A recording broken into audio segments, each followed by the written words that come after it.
Our today task is to do spiral of chapter playing with number. जो हमारा chapter है playing with number, this is the chapter of class 8th maths. और मैंने जो spiral बोला है, actual में spiral is the name given to revision assignment of 8th standard. ये जो रिवीजन असाइनमेंट होता है, उस रिवीजन असाइनमेंट को हम स्पाइरल बोल देते हैं इन स्कूल में। Which class? Class 8th। तो स्टार्ट करते हैं। तो before I start, I suggest you, जो मैं एक पॉइंट या सजेशन देना चाहता हूं कि पहले ट्राई योरसेल्फ, पेंसिल से पहले खुद कीजिए वो first question, then check your answer with mind. तो ट्राई योरसेल्फ का मैं इसलिए कह रहा हूं, मैथ्स में खुद पहले करके देखिए, अटक जाओ देन रेफर माय वीडियो। शुरू करते हैं। देखिए क्वेश्चन नंबर 1 ही बहुत बढ़िया इंपॉर्टेंट है। Let me right important question. Question 1 is, if this number, ये x और y एक डिजिट को रिप्रेजेंट करते हैं, कहते हैं इज इट डिविजिबल बाय 90, तो हमें निकालना है y बाई x। देखिए कंफर्म ये बताइए, अगर कोई नंबर 90 से डिविजिबल है तो 90 का मतलब होता है 10 इंटू 9, यानी कि ये नंबर 10 इंटू 9 से डिविजिबल होगा। और 10 से डिविजिबल होने के लिए लास्ट में क्या होना चाहिए? 0 होना चाहिए। भाई कोई नंबर 10 से तभी डिविजिबल होगा। तो फ्रॉम दिस इंफॉर्मेशन हमें ये मिल गया कि y है वो 0 होगा, y 0 होगा। अब नेक्स्ट में 9 से डिविजिबिलिटी का टेस्ट क्या है? हम डिजिट का सम निकालेंगे।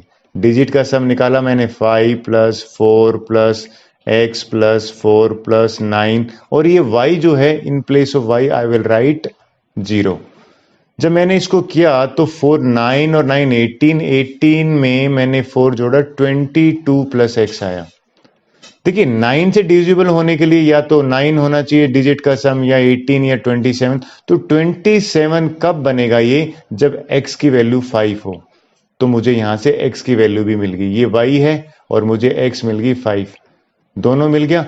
क्वेश्चन क्या है? y by x। तो y की जगह पे मैंने 0 रखा, x की जगह पे मैंने 5 रखा, तो 0/5 अगर करेंगे तो जो आंसर है वो 0 ही आएगा। I hope this is clear to you. Next ले लेते हैं। क्वेश्चन 2 में पूछा गया है, इफ 3 डिजिट नंबर, ये 3 डिजिट नंबर है, राइट? तो D9 से डिविजिबल है, again divisible by 9, it mean digit का सम, यानी कि हम इनको ऐड करते हैं। डिजिट का जब मैंने सम किया तो इट इज 14 प्लस m, और digit sum should comes in 9 table, या तो 9 हो या 18 हो या 27 हो। अब देखिए ये 14 प्लस है, तो यानी कि सम 18 बनाने के लिए हमें 9 की क्या वैल्यू चाहिए? मुझे यहाँ पे m की वैल्यू क्या चाहिए? m की वैल्यू यहाँ 4 अगर हो जाती है तो 14 प्लस 4 18 हो जाता है। सो यहाँ पे जो आंसर होगा वो होगा D, that is 4। Now let's go for the next question, question number 3। Question number 3 is, if the number 9p7 is divisible by 3। Again 3 का divisibility test we know, digit का जो सम है उसको निकाल लीजिए, 9 plus 7 plus p, and this is equal to how much? 16 plus p। देखिए 3 की table क्या होती है? जो 16 से अबव हो, या तो सम 18 हो जाए, या 21 हो जाए, या 24 हो जाए। तो डिजिट का सम 18 बनाने के लिए p की वैल्यू क्या होगी? p की वैल्यू होनी चाहिए 2। भाई 16 प्लस 2 18 होता है, लेकिन डिजिट का सम 21 भी तो बन सकता है, तो उसके लिए p की वैल्यू क्या होनी चाहिए? 5। भाई 16 प्लस 5। अब 16 प्लस में 8 करेंगे तो 24 भी तो डिजिट का सम बन सकता है। तो यानी कि 2, 5 और 8, ये 3 पॉसिबिलिटी हो सकती हैं किसकी? वैल्यू ऑफ p की वैल्यू जो है ये 3 हो सकती हैं। So these 3 are the possible value. Answer जो है वो D हो जाएगा। अब बात करते हैं 4th question. Again important question है। देखिए क्वेश्चन 4 है कि एलसीएम ऑफ 2 नंबर जो है वो p एंड q 2 नंबर हैं, इनका एलसीएम जो है वो 24 है। For which of these number p and q are the factor? देखिए हमसे पूछ रहा है p एंड q फैक्टर किस नंबर में होंगे। देखिए 24 अगर एलसीएम है तो 24 की टेबल में जो भी नंबर आएंगे, 24 के टेबल का मतलब है 48, 72, और 72 के बाद अगर हम करेंगे 96, वो सारे नंबर होंगे, उसके 2 फैक्टर होंगे p एंड q। तो देखिए यहां पे जो आंसर है वो 72 होगा। क्योंकि 48 तो है नहीं। तो 72 कैसे आया, मैं वापस से रिपीट कर रहा हूं कि भाई पी और क्यू जो फैक्टर हैं वो होंगे 72 के 100%। अब क्वेश्चन आइए जो, तो सर हिट एंड ट्रायल से हम लेते, अगर हम लेते हैं नंबर 8 इंटू 3, एलसीएम तो 24 है, तो 8 एंड 3 का एलसीएम 24 है। तो क्वेश्चन में हमसे पूछा कि both P and Q R the factor, तो ये 8 और 3 है, वो 12 के फैक्टर तो नहीं है। आई होप ये नहीं हो सकता। तो 8 and 3 is one trial, there are many way. 1 और 24 ले लेते हैं हम, इन दोनों का भी एलसीएम 24 है। तो एलसीएम 24 है, तो देखिए अब 72 जो है ये ऐसा नंबर है जो दोनों नंबर ये 72 के फैक्टर होंगे। I hope I am able to explain you.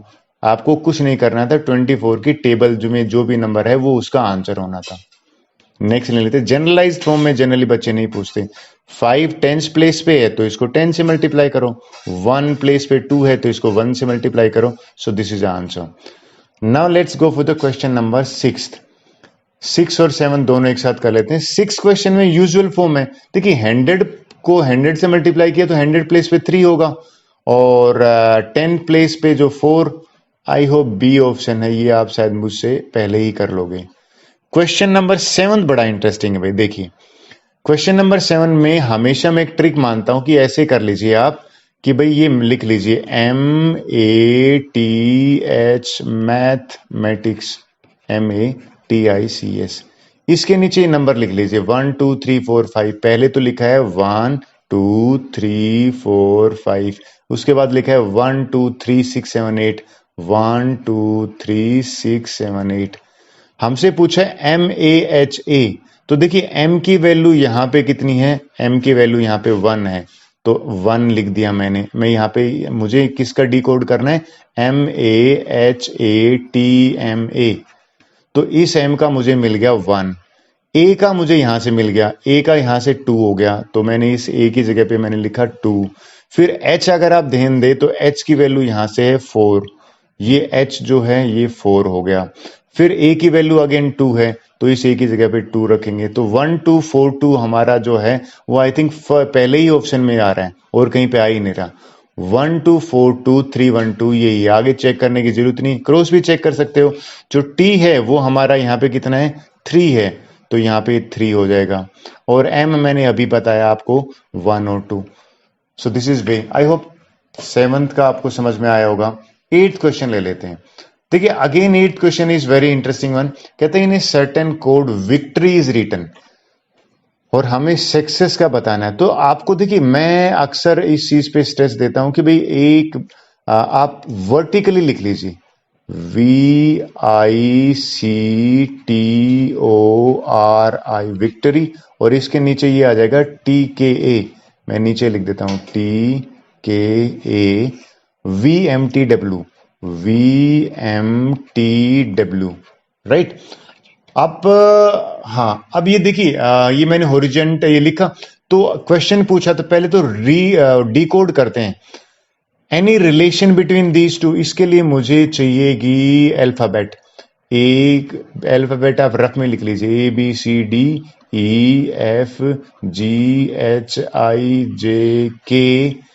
LMNOPQRSTUVWXYZ। ठीक है, देखिए V और T का रिलेशन देखते हैं।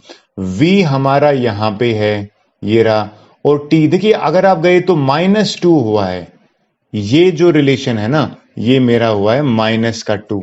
ठीक है भाई, ये -2 हो गया पहले वाले में। फिर I और K के बीच में रिलेशन देखते हैं, इन दोनों के बीच में। I और K में, I में तो आगे गया है यानी कि +2 हुआ है, तो अगर ये +2 हुआ है तो मैंने यहाँ पे +2 लिखा। फिर C और A में देखो फिर माइनस का हुआ है 2, तो जो मुझे मेथड मिल गया है -2 जा रहा है +2 फिर -2 फिर +2 जा रहा है फिर -2 फिर +2 फिर -2, तो मुझे मेथड मिल गया। अब मैं किसका करना है, सक्सेस का करना है। तो देखिए अब मैं इस सक्सेस में कैसे करूंगा, वही लगाऊंगा। सबसे पहले -2 था, तो -2 अगर -2 और +2 में फॉलो करेंगे सेम मेथड में, तो S हमारा यहां पे है राइट। और s में अगर मैं माइनस में जाता हूं तो -2 करने पे q आता है, इसकी जगह पे मैंने q लिख दिया, राइट। अब क्वेश्चन आ जाता है कि नेक्स्ट u पे जाते हैं, u पे प्लस करेंगे, ये u है और इसका प्लस करेंगे तो w आ जाएगा, तो यानी कि इसका आ जाएगा w। ये मैंने +2 करा तो ये w आ गया, तो ये मैं बता देता हूं मैंने -2 यहां पे करा है, +2 यहां पे करा। आई थिंक ये जो w आया है ये यहीं पे है। अब c का करेंगे तो -2, सो मुझे क्लिक कर गया QWA, ये मुझे 3 अल्फाबेट जो हैं वो इसी में मिले हैं, सो मेरा आंसर हो गया D। 8 का जो आंसर हो जाएगा वो D हो जाएगा। आई होप एक बार वो क्रॉस चेक कर लेते हैं। फिर देखिए -2 +2 हुआ, फिर यहां पे क्या हो गया -2, फिर यहां पे क्या आएगा +2 होगा, +2 अगर होगा तो C में +2 करेंगे तो E आना चाहिए, तो E आ रहा है क्या, तो यहां पे C का जो है वो E ही आ रहा है, तो बिल्कुल ठीक है, ये भी E आ रहा है। I hope we are doing right, ये आपको समझ में आया होगा। 9th क्वेश्चन देखते हैं, दैट्स वेरी इंटरेस्टिंग वन। हमें x-3 की वैल्यू चाहिए और यहां x+3 है, तो मुझे किसी भी तरह से x-3 यहां बनाना है, तो व्हाट आई विल डू, इस केस में मैं ना सब्ट्रैक्ट 6 बोथ साइड करूंगा। यहां पे मैं लिखूंगा सब्ट्रैक्ट 6 बोथ साइड। आप बोलोगे sir why you are subtracting 6 both side, the reason behind is कि मुझे यहां पे -3 बनाना है। दोनों तरफ करा मैंने। अब देखिए इन दोनों को सिंप्लीफाई करूंगा तो क्या बन जाएगा x-3, और मेरा राइट हैंड साइड में क्या है a-6, सो मेरा आंसर हो जाएगा a-6, यानी कि ऑप्शन जो है वो ए फर्स्ट वाला होगा। 9 का फर्स्ट समझ में आ गया। नेक्स्ट ले लेते हैं 10th क्वेश्चन। देखिए 10th 11 12 दो तीन ही क्वेश्चन बचते हैं, बहुत ही अच्छा क्वेश्चन है। कहता है 25 टाइम्स, टाइम वर्ड का मीनिंग होता है मल्टीप्लाई। मैं यहां लिख लेता हूं 25 टाइम्स मल्टीप्लाई स्क्वायर ऑफ 125। 125 का स्क्वायर का मतलब है इसको 2 बार मल्टीप्लाई कर दें। कहते हैं किसके बराबर होगा। देखिए मैं अगर इसको सिंप्लीफाई करूं तो मुझे याद आ गया ये 25 जो है, और ये 125 को भी मैं लिख सकता हूं 25 इंटू 5, और इस 125 को भी लिख सकता हूं 5 इंटू 25। तो देखिए ये जो हो गया 25 इंटू 25 कितना हो जाएगा, ये हो जाएगा 625। ठीक है, ये भी 25 है, तो 25 इंटू 25 ये क्या हो जाएगा 625, यानी 625 2 टाइम्स आ रहा है। पहला ही आंसर मिल गया, square of 625 is the answer. This is important one, बहुत ही बढ़िया है। हमारा एनसीईआरटी का पूरा चैप्टर इस पे बेस है, सिंगल डिजिट है ये और भी। देखिए 6 में क्या ऐड करें, तो प्लस का साइन माइनस तो कर नहीं सकते, तो 1 ऐड करेंगे तो 7 आएगा। तो 6 प्लस में 9, अगर देखिए यहां पे 9 लिख देता हूं तो 6 और 9 को ऐड करने में 15 आता है, 15 का 1 कैरी यहां पे आ गया, तो 8 और 1 9 ऑलरेडी हो गए। अब 9 में क्या ऐड करें कि यहां पे 3 आए, तो 13 ही हो सकता है, 13 है, तो यानी कि मुझे इस केस में 13 बनाने के लिए जो इसकी वैल्यू है वो 4 लेनी पड़ेगी, और ये जो C है ये हो जाएगा 1, तो A की वैल्यू 4 आई, तो मेरा आंसर जो है वो हो गया C option, that is 4। And इस चैप्टर का लास्ट क्वेश्चन है कंप्लीट द सीरीज। देखिए कंप्लीट द सीरीज में पहला स्टेप होता है इस मेथड को ब्रेक करो, ये कोड है ना, एक रूल है ना, उस रूल को ब्रेक करो। क्या है, तो बहुत सारे हिट एंड ट्रायल्स के बाद मुझे लगा कि इन दोनों में 5 का गैप है, यहाँ पे जो गैप है वो 10 का हो गया, यहाँ पे गैप है वो 15 का हो गया, यहाँ पे गैप है जो 20 का हो गया। आप खुद ही बताओ यहाँ पे गैप 25 का होगा, तो 56 में एक काम करता हूं मैं 25 ऐड करता हूं, 81 आंसर आ गया। सो मेरा आंसर हो गया 81। I hope now this is clear to you. With this our chapter is over, so thank you very much. I hope आपको वीडियो अच्छा लगा होगा।